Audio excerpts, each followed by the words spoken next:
Here's how to view liked post on Facebook. So first of all, you need to go ahead and launch your Facebook or Facebook Lite application, whatever you are using. Log into your account and tap on your profile in the top right corner of your screen. Now from this page, you need to go ahead and tap on the three lines in the top left corner of your screen. From the menu that appears, go to Settings and Privacy and then tap on Settings.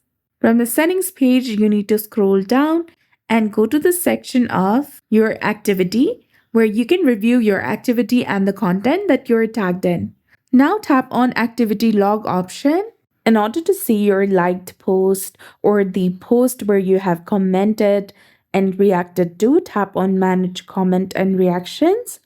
Now you can use the filters in the top left corner of your screen and select categories and date according to your preference and view your liked or reacted and commented post over here. So that's it. I hope you found this video helpful. If you did, please like, share, and subscribe. Thanks for watching.